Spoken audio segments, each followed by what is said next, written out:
한 주간의 세상에서 삶을 시작하는 월요일 아침입니다. 오늘 2023년 3월 6일 월요일인데, 오늘 우리에게 주신 하나님 말씀은 마태복음 17장 14절부터 27절까지 말씀입니다. 우리 한 목소리로 함께 읽도록 하겠습니다. 마태복음 17장 14절부터 27절까지 말씀입니다.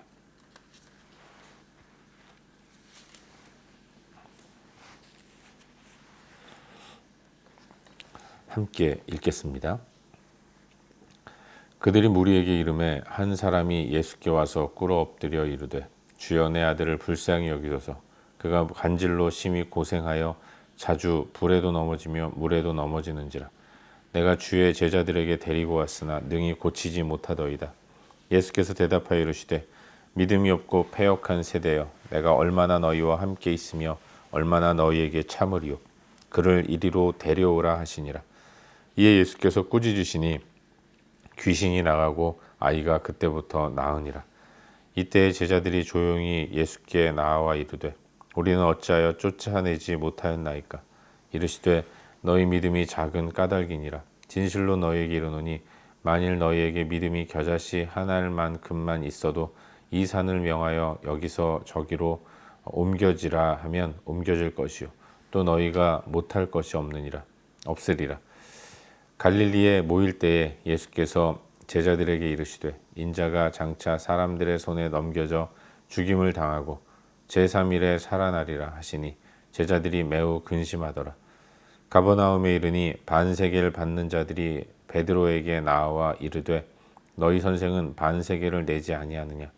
이르되 내신다 하고 집에 들어가니 예수께서 먼저 이르시되 시몬아, 내 생각은 어떠하냐.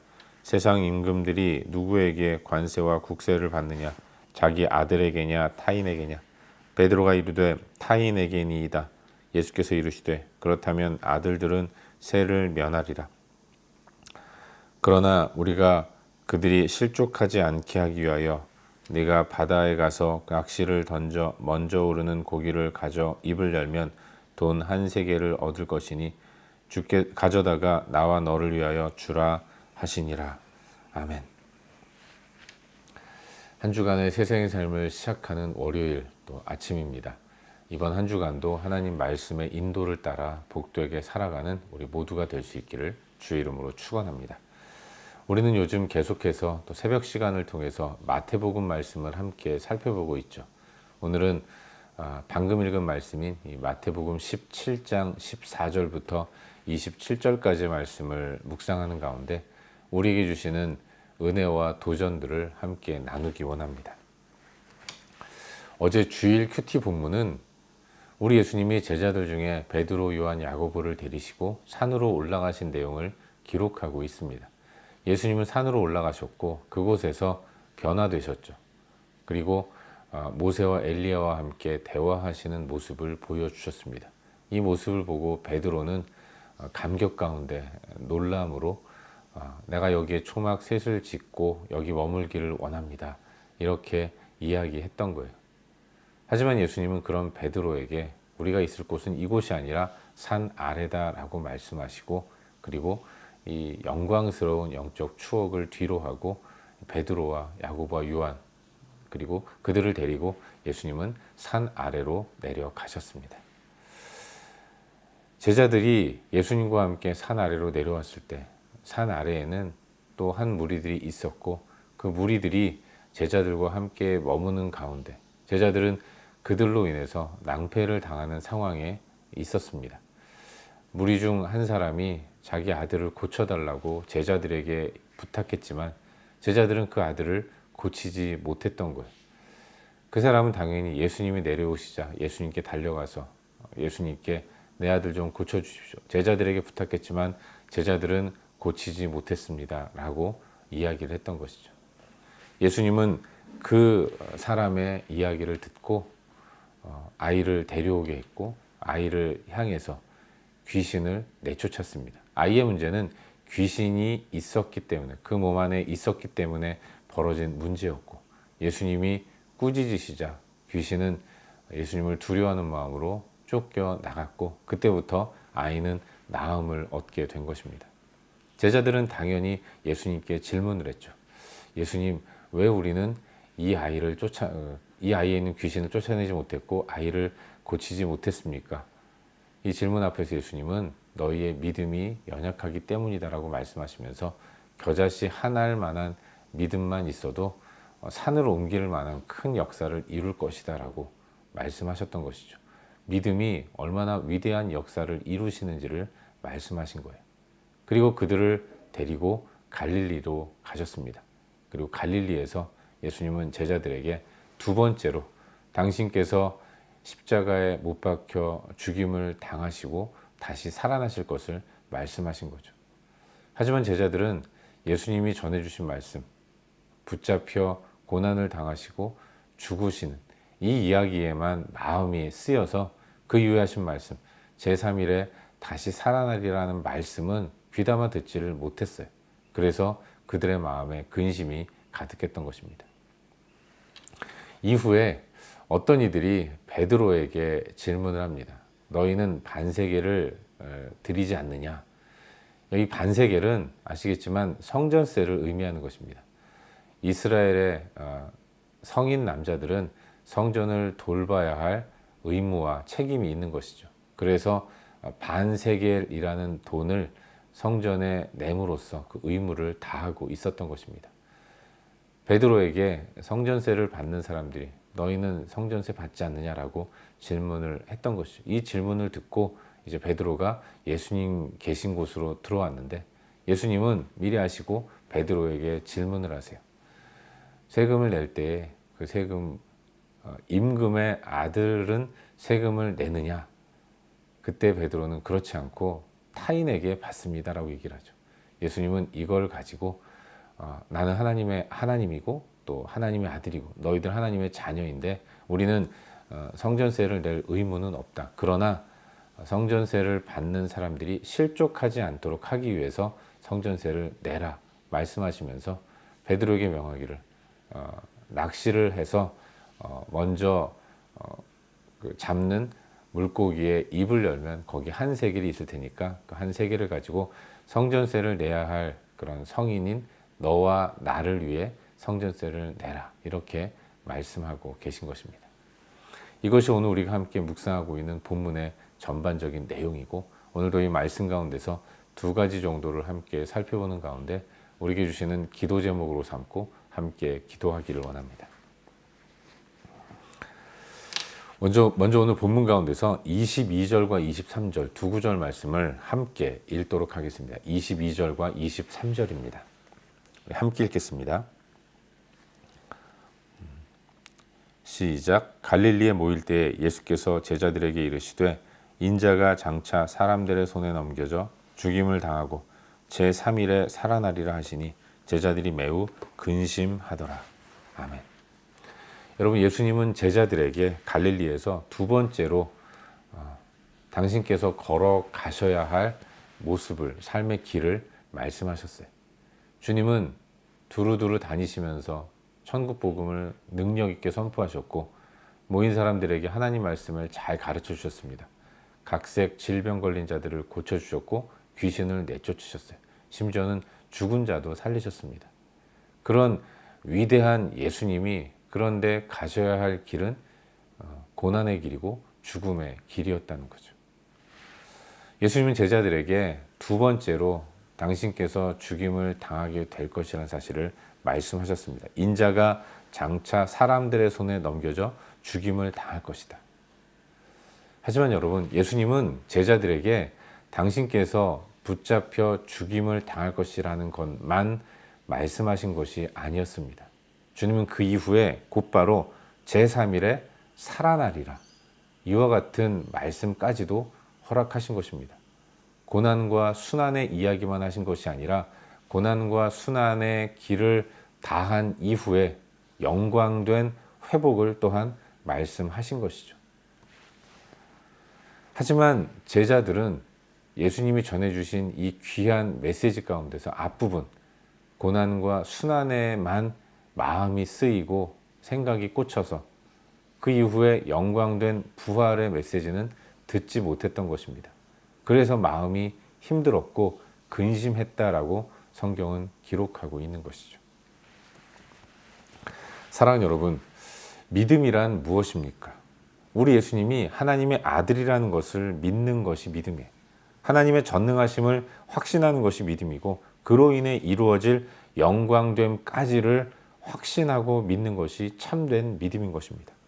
주님은 십자가에 못 박혀 돌아가셨어요. 모진 고난을 겪으신 후에 처참한 모습으로 십자가에 달리신 것입니다. 하지만 결국 우리 주님은 사망의 권세를 깨뜨리시고 부활하셨습니다. 그래서 우리의 완전한 구원을 완벽하게 이루어 주신 것이죠. 이 모든 것들을 믿는 것이 진정한 믿음입니다. 순환은 영광을 위해 존재하는 필수적인 과정이에요. 그 모진 고난과 순환의 원인이 죄로 인해 죽은 가운데 살아가는 우리의 구원을 위한 일이었던 것이고, 주님은 나의 구원을 위해 고난과 순환을 마다하지 않으시고 친히 죽음의 길을 걸어 가신 것입니다. 하지만 여러분, 이 죽음까지만 이야기하는 것은 참된 복음이 아닌 것이죠.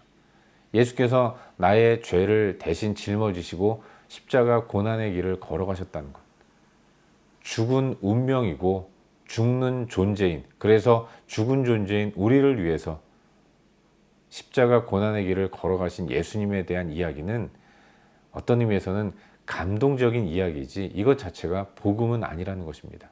참된 복음, 복음이 좋은 소식, 복된 소식이라면 복음은 여기에만 머무는 것이 아니라 이제 더 나아가서 그렇게 죽으신 예수님이 다시 부활하심으로, 부활하신 모습을 우리에게 보여주심으로 우리 또한 부활하는 길을 열어주셨다는, 영광됨을 우리에게 선물로 주셨다는 것까지를 믿는 것이 참된 복음을 믿는 모습이라는 것을 우리는 기억해야 하는 것입니다.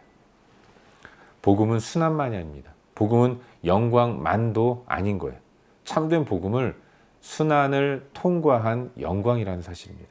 그렇게 우리는 예수의 고난 앞에서 마음 아파하며 근심할 것만이 아니라 이제 이루실 영광을 기대하면서 나아가야 한다는 것을 믿으시기를 바랍니다. 교회적으로 또 절기상 요즘 그리스도의 고난을 묵상하는 그런 절기를 보내고 있어요. 사순절 기간을 보내고 있는데, 사순절 기간 동안 나의 죄를 대신 짊어지시고 고난의 길을 걸어가신 예수 그리스도를 깊이 묵상하는 이와 같은 모습이 필요합니다. 가톨릭도 수단절을 또 사순절을 보내고 있다고 해서 사순절의 의미를 어떤 의미에서는 우리 기독교가 조금 깊이 인식하지 못하고 가볍게 여기는 모습이 사실은 있는데, 이 기간 동안 주께서 고난을 받으시고 부활하신 부활절까지 기다리는 동안 우리는 나의 죄를 대신 짊어지시고 고난의 길을 걸어가신 예수 그리스도를 깊이 묵상하는 시간을 가져야 합니다.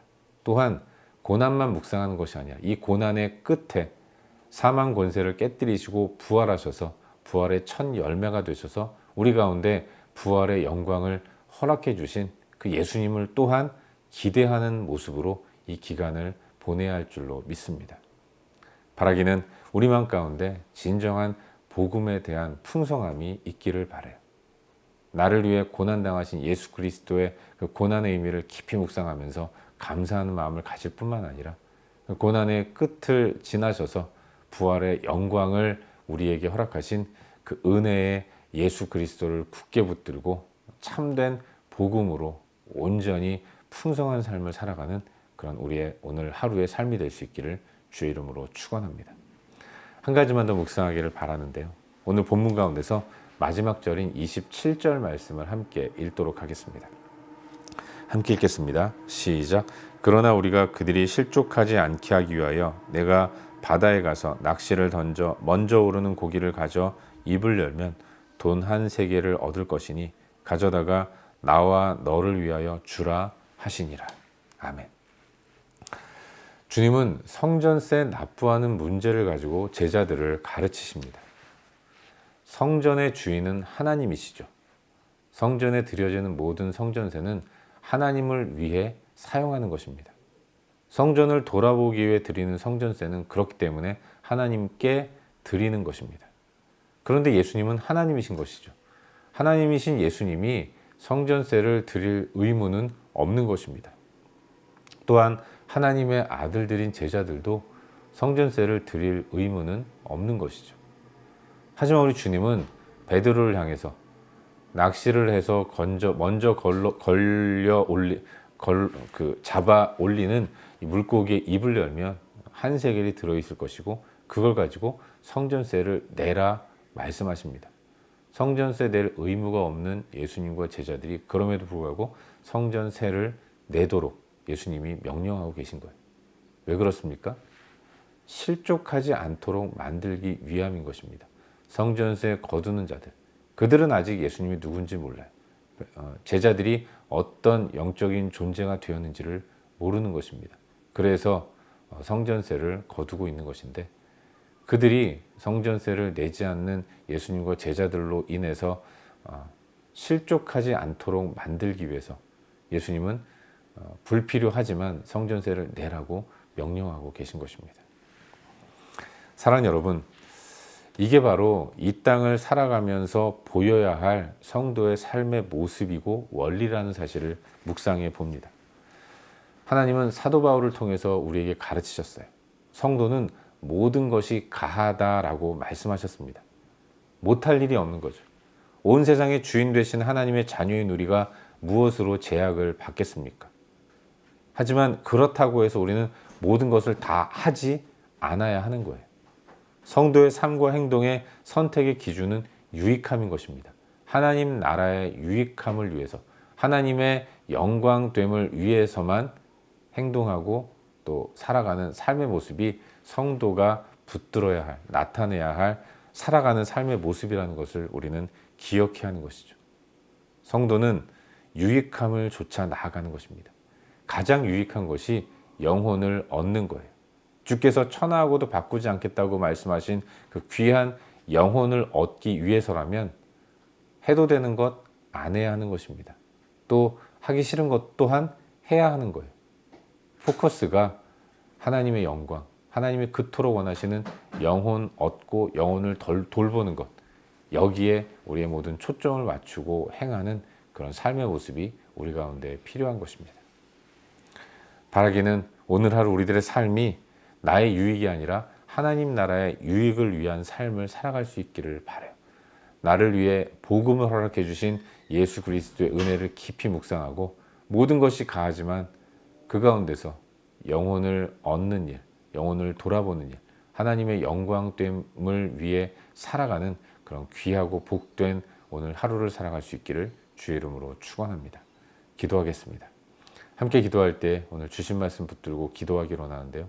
하나님, 오늘도 복음 앞에 온전히 나아가게 인도하시고 복음을 묵상하면서 허락하신 그 은혜와 또 사랑을 붙들고 오늘도 살아갈 수 있도록 도와달라고 기도하시기 바랍니다. 또한 하나님 나라의 유익을 위해서 영혼을 얻는 귀한 일에 우리의 우선순위를 두고 살아갈 수 있도록 도와주시옵소서. 우리 자신을 위해서 함께 기도하기로 합니다. 말씀 기억하면서 기도하신 이후에 오늘도 또 이번 한 주간도 우리의 기도가 간절히 필요한 중보할 영역들을 위해서 기도하시기를 바라요. 고통받는 또 튀르키예와 시리아를 위해서 기도하시고 또 아직도 전쟁이 그치지 않은 그 우크라이나를 위해서 기도하시고 또 전 세계 모든 고통받는 자들을 위해서 기도하시기를 바랍니다. 좀 막연하더라도 그들을 하나님 올려드리며 기도할 수 있기를 바라요. 하나님 그 땅 가운데 치유와 회복과 복구가 이루어질 수 있도록 은혜를 베풀어 달라고 기도하시기를 바랍니다. 환우들을 위해서 또 방황하는 영혼들을 위해서 또 하나님의 교회를 위해서 여러 가지로 중보할 영역들을 위해 기도하신 이후에 각자 개인적인 기도 제목 가지고 기도하시다가 일상의 삶의 자리로 나아가도록 하겠습니다. 함께 기도합시다.